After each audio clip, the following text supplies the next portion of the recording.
Bonjour et bienvenue sur ma chaîne Vie courante.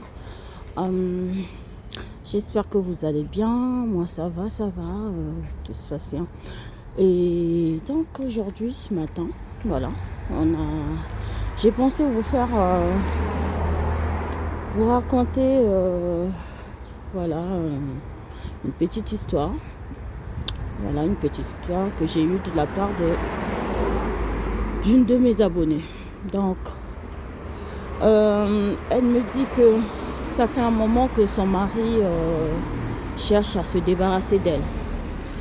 Elle a compris parce que le monsieur fait tout en fait pour la pousser à bout, pour qu'elle prenne, pour qu'elle divorce, pour qu'elle décide par elle-même de partir ou de partir de la relation, de partir du foyer, tout ça. Vous savez, quand un homme ne veut plus de vous, c'est comme si tu ne veux plus du chien, ben c'est sûr que tu n'auras plus besoin de ses puces aussi. Si tu aimes le chien, tu vas supporter ses puces. Donc c'est un peu ce genre-là. Et donc la dame, elle par contre, elle voulait pas que la décision vienne d'elle ou voilà. Elle a continué à vivre sa vie normale, s'occuper de ses enfants dans le foyer, ses activités, tout ça. Mais le monsieur ne la supportait plus parce qu'il voyait dehors, forcément. Donc, il avait des copines dehors, des fois il découche, voilà. Et donc, il voulait faire porter le chapeau à la dame. La pousser à bout. Il rentre à la maison, il s'énerve, il abrime, il ne donne pas l'argent pour quoi que ce soit dans la maison. Quand il a sa paye, il ne sort même pas 1 franc et tout, pour pousser la femme à bout. Et jusqu'à ce qu'il a eu une idée géniale. Le monsieur a eu une idée géniale. Il a commencé à dire autour de lui que voilà, que sa femme était folle. Que sa femme avait des troubles mentaux. Qu'elle était folle. Donc, il a commencé à raconter cela à tout le monde. Leurs amis, ses amis à lui, jusqu'à leur lieu de culte. Jusqu'à sa famille à lui, surtout là-bas, il a parlé en mal de sa femme, pas croyable. Il a tout raconté à sa famille. Elle est folle, elle prend les médicaments. Elle avait été internée dans un hôpital psychiatrique. Elle est suivie par un psychiatre.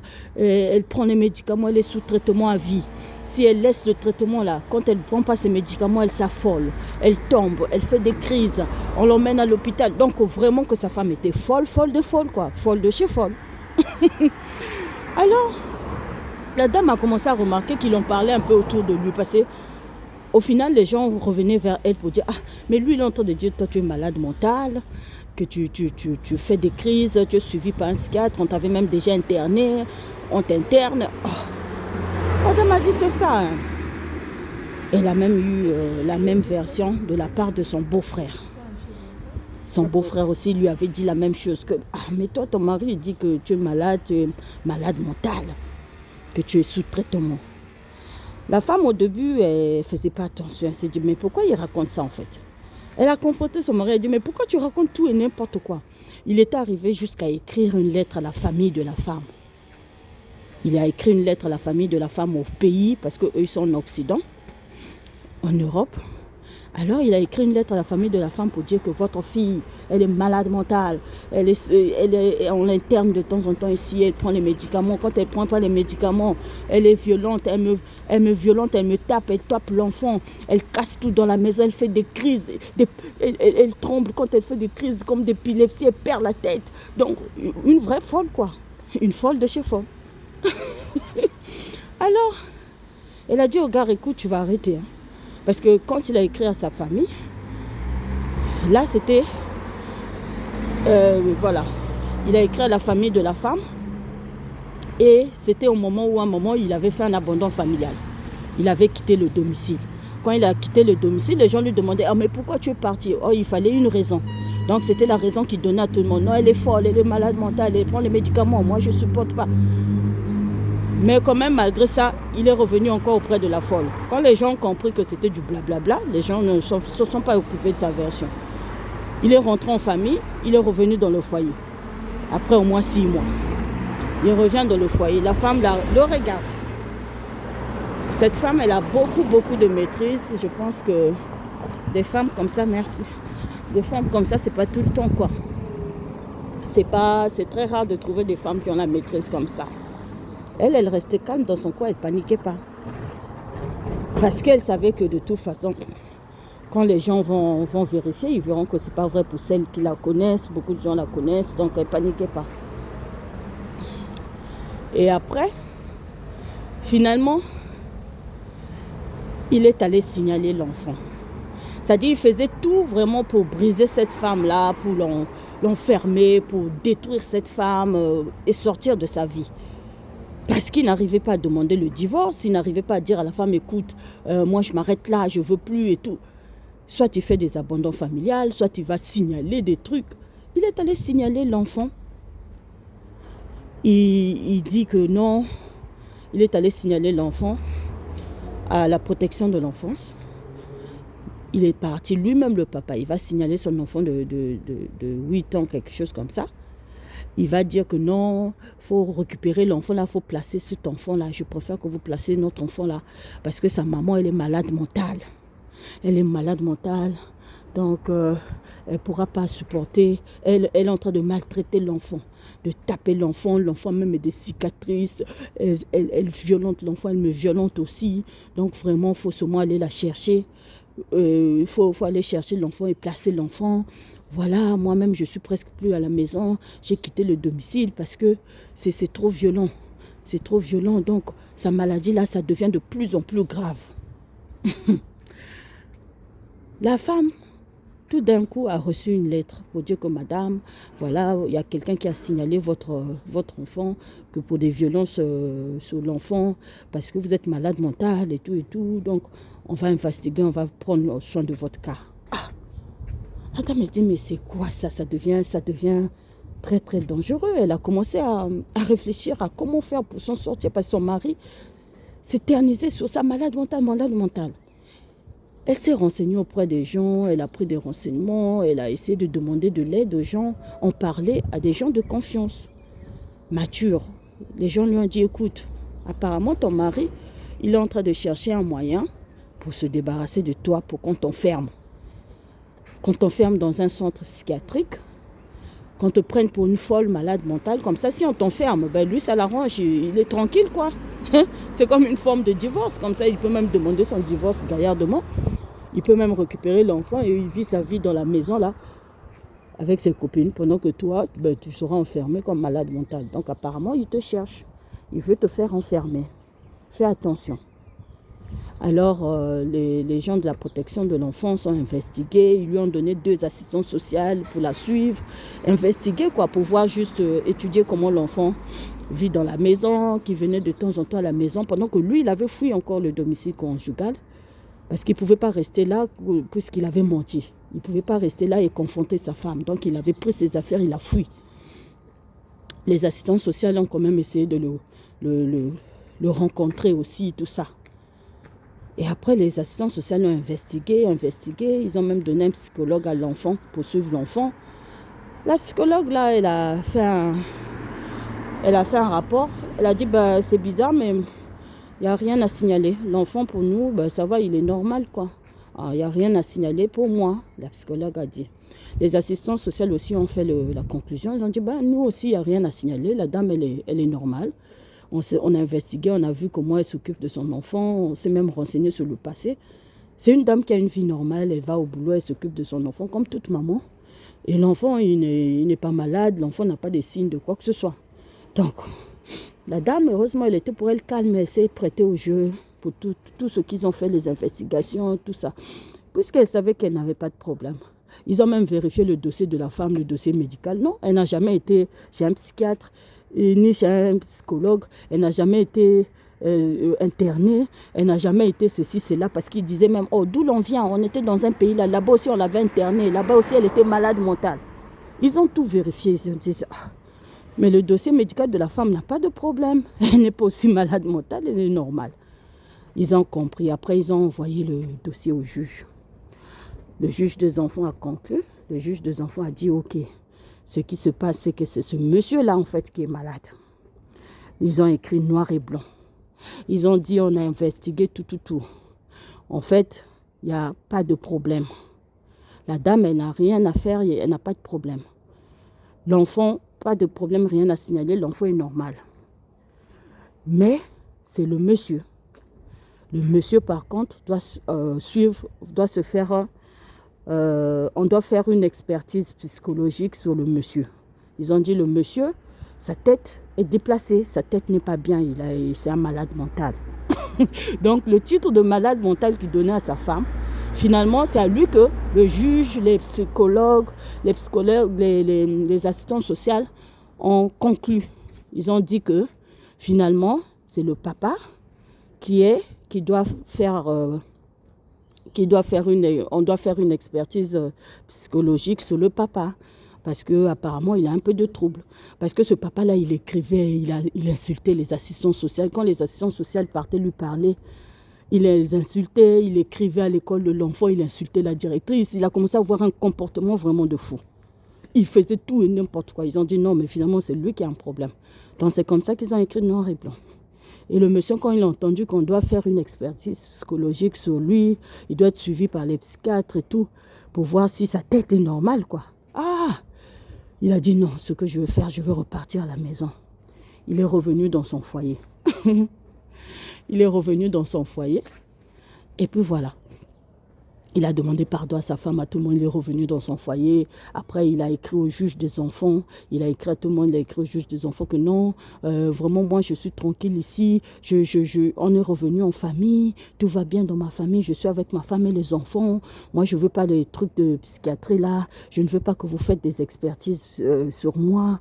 Je ne suis pas un malade mental, je ne suis pas un fou, je suis bien. Hein? Ma famille et moi, on est bien. J'ai pas de problème, ma femme aussi n'a pas de problème. Donc il a même pris la photo en famille avec sa femme et les enfants, il a envoyé la photo. Regardez, on est réunis, on est revenus ensemble. En tout cas, tout va bien. Je suis bien, tout va bien. Laissez seulement cette affaire-là, laissez cette affaire. Donc en fait, il voulait faire éteindre cette affaire-là. Il ne voulait pas. Et puis bon, voilà. La dame, jusque-là, elle observait. Et il est revenu à la maison et la vie a continué et tout. Jusqu'à ce qu'un jour, la dame était à la maison. Elle voit comme ça jusqu'à 22h, 23h, son mari n'était toujours pas rentré. Elle dormait. Elle a dormi en fait. Son mari était sorti, si c'est à 17h, 16h, 17h, quelque chose comme ça, 18h. Et jusqu'à 23h, il n'était toujours pas rentré. Et elle ne savait pas où il était parti. Et comme son mari l'avait bloqué, et comme son mari était à l'extérieur, à un moment, elle se dit que son mari était là. Parce que quand elle a regardé au salon, elle a vu comme s'il y avait la lumière de la télé. La télé était allumée, tout ça. Parce qu'à un moment, elle est allée aux toilettes, elle a guetté un peu, elle a vu, il y avait la lumière de la télé au salon. Elle s'est dit, c'est sûr qu'il doit être au salon, en train de regarder la télé. Elle est partie aux toilettes, elle est repartie dormir. Donc, et elle a dormi profondément jusqu'à au moins 23h, les enfants aussi dormaient. À 23h, on vient toquer à la porte.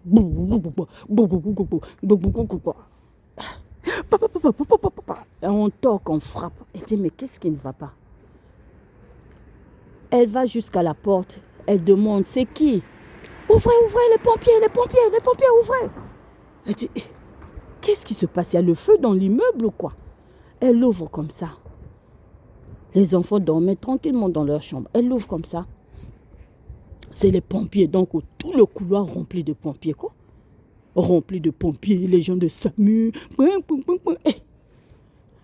Elle ouvre. Oh, bonsoir, madame. Elle dit, bonsoir.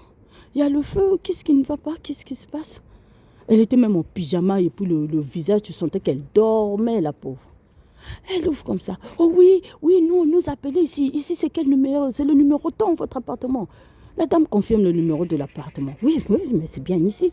Voilà, donc il y a quelqu'un qui vient de nous appeler, qui nous dit que, voilà, que vous êtes bagarré. La dame a dit, je me suis bagarré, quelqu'un qui vient de vous appeler. Oui, on vient de nous appeler que vous êtes bagarré avec votre mari. Votre mari nous a appelé. que vous êtes bagarrés là. Il vient de nous appeler, c'est pourquoi on est venu. Vous êtes bagarrés. Et regarde l'heure, il était 23 heures. Vous êtes bagarrés et puis voilà, il y a eu la violence dans la maison. Hein? Même l'enfant, après lui, il est parti. Quand il est sorti maintenant, c'est comme ça qu'il est venu nous appeler. Il nous a dit, je suis sorti, je viens de sortir, j'ai laissé ma femme là-bas avec l'enfant. Ma femme, elle fait des crises. Elle est malade mentale en fait. Elle est malade mentale, elle fait des crises. Donc là, elle a fait sa crise, elle m'a tapé.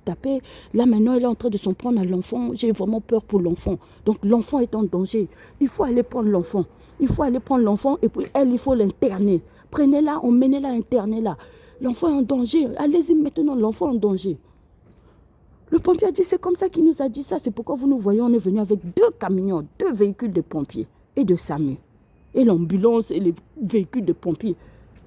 Et ils étaient là, devant l'immeuble, panique le quartier. Et les voisins, tout le monde panique, qu'est-ce qu'ils fassent? Il y a le feu, il y a le... Donc 2 véhicules de pompiers plus un véhicule de SAMU pour l'hôpital. La dame regarde et dit, mais je ne comprends pas en fait tout ce que vous me racontez. Ils ont dit, ah oui, elle dit oui. Moi en fait je dors depuis si c'est 20h, 19h en fait. Je dors. Mais où est votre mari? Elle est allée voir au salon, il n'était pas là. Elle dit, oh, donc il n'est pas encore rentré? Elle dit, je ne sais pas, lui il était sorti, c'est depuis 16h, 17h et tout, il était sorti. Et après moi, jusqu'à 20h, il n'était pas là. Nous, avec les enfants, on a dormi à 20h. J'ai mis les enfants au lit. Et moi aussi, je suis allée dormir parce que j'étais fatiguée. Vous voyez même mon visage, je dors. Ils ont dit, oh, mais on ne comprend pas pourquoi il nous appelait. Donc il n'est pas là. Elle a dit, non, il n'est pas là. Il n'est pas là du tout. Je ne sais pas là où il est. Parce qu'en fait, quand il sort, souvent, il bloque son portable pour ne pas que je l'appelle.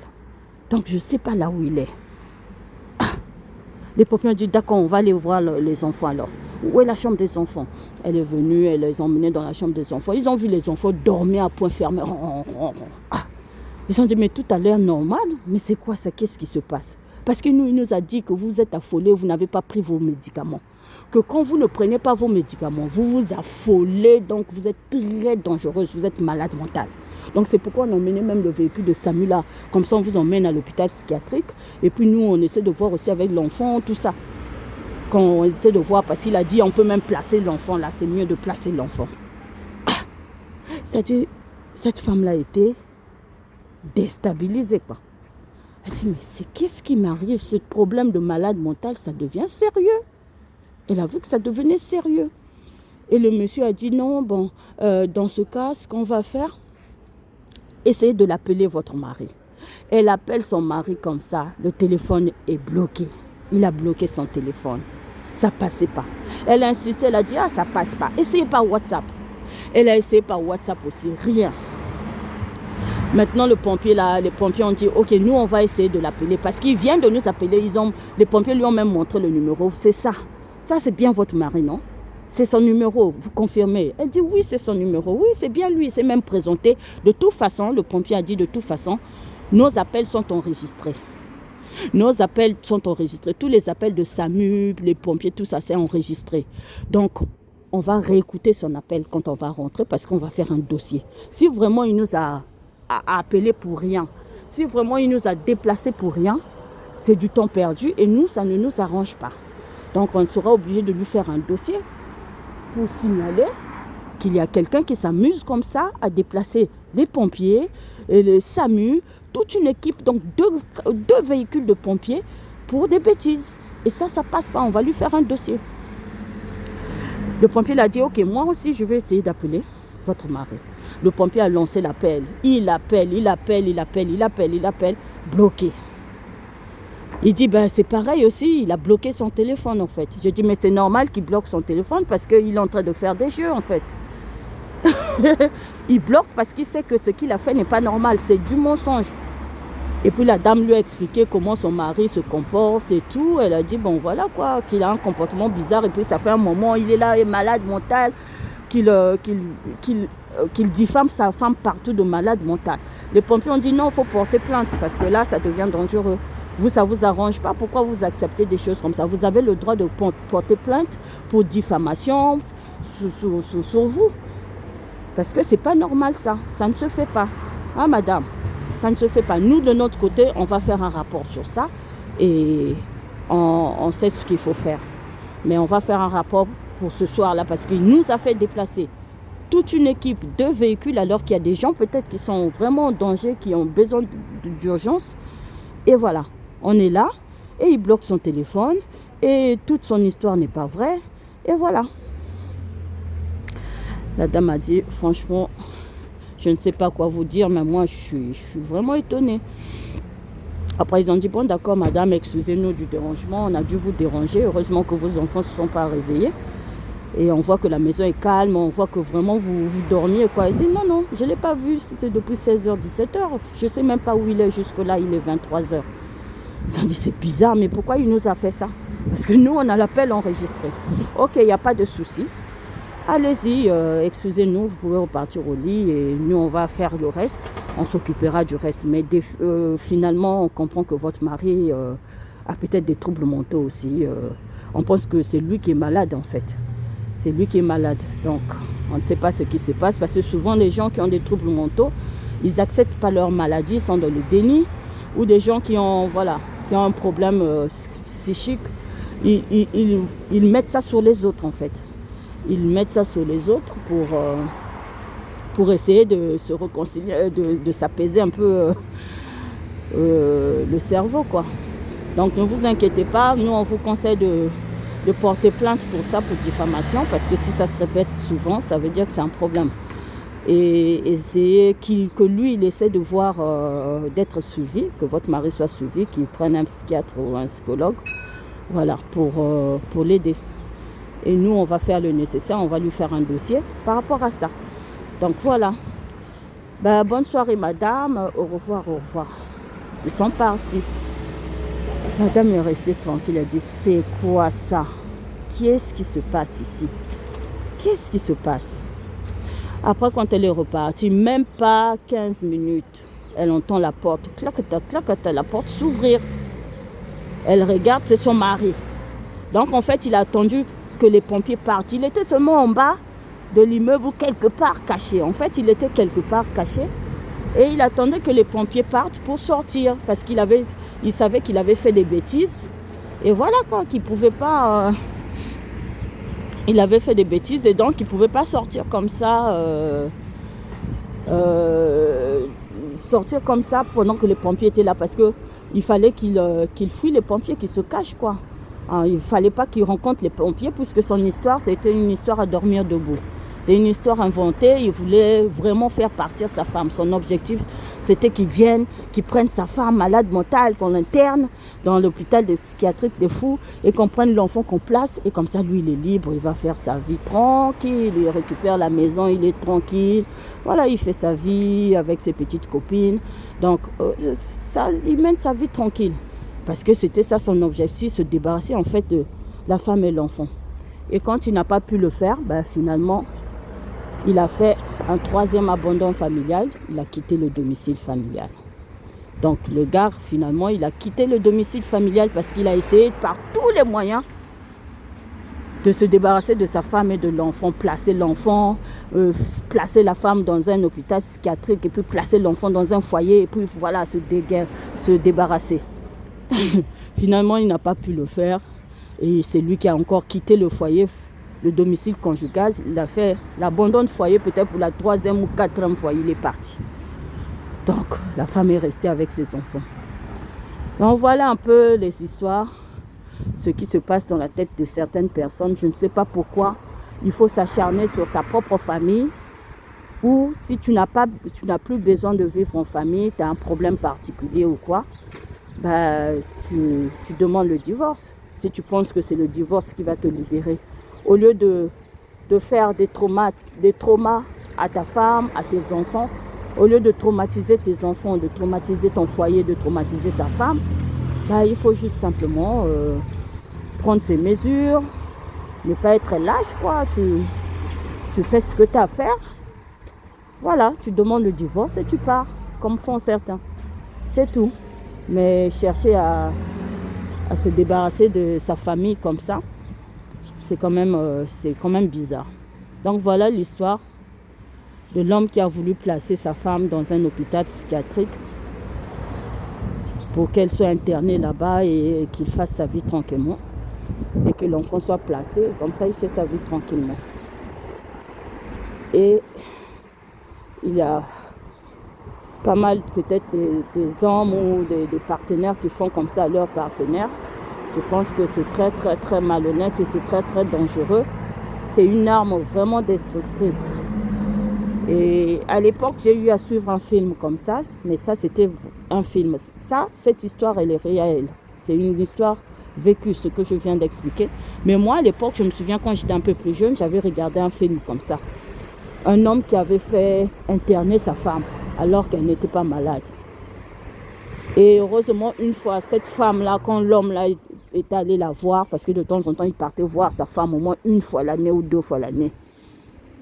Quand il est parti la voir, la femme l'avait enregistrée dans le portable, heureusement. Parce qu'elle disait au médecin, là, je ne suis pas malade, je ne suis pas malade. Et là, finalement, elle avait enregistré le monsieur.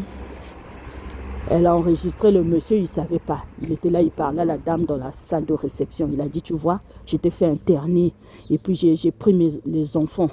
Là, je vis ma vie tranquille, sans toi. Tu as vu, je me suis débarrassée de toi. Tu vas rester là pour le restant de ta vie.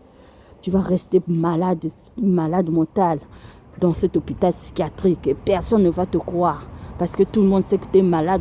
On te donne les médicaments. Tu as vu ce que tu es devenu? Je me suis bien débarrassée de toi. Donc maintenant, je peux faire ma vie tranquille. Et heureusement qu'elle avait enregistré. Et quand le gars est parti, il a même dit prochainement, je viendrai pour t'empoisonner pour que tu meurs une bonne fois. Quand le gars est parti, quand le gars est parti, la dame, elle a pris ce qu'elle avait enregistré. Elle a donné au docteur, au médecin. Ah, c'est là où les médecins l'ont cru, tout ça.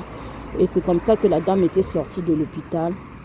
Ils ont fait encore d'autres examens. Ils ont vu qu'elle était pour elle normale, elle n'était pas malade mentale et tout. Ils l'ont sortie maintenant de l'hôpital là, tout ça. Et c'est le monsieur qu'ils ont remplacé à l'hôpital.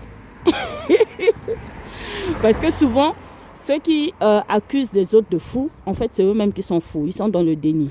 Donc, c'est une maladie que... Vous avez déjà vu un fou accepter qu'il est fou ou une folle accepter qu'il est folle. Donc, c'est un peu compliqué. Souvent, ces gens-là, ils sont dans le déni. Alors, ils rejettent leur image sur l'autre pour dire que c'est l'autre qui est malade, alors que c'est lui. C'est comme ça. Ce film-là m'avait beaucoup marqué à l'époque. Donc, quand cette femme m'a expliqué cette histoire-là, je me dis, ça me rappelle le film que j'avais regardé quand j'étais un peu plus jeune. Donc, voilà un peu... C'est la fin. Bien de choses à vous. Je vous souhaite une très bonne journée, une excellente journée. On se retrouve très bientôt pour des histoires encore plus croustillantes. Likez, commentez et abonnez-vous. Dites-moi ce que vous en pensez. Bien de choses à vous et bonne journée. Ciao, ciao, salut.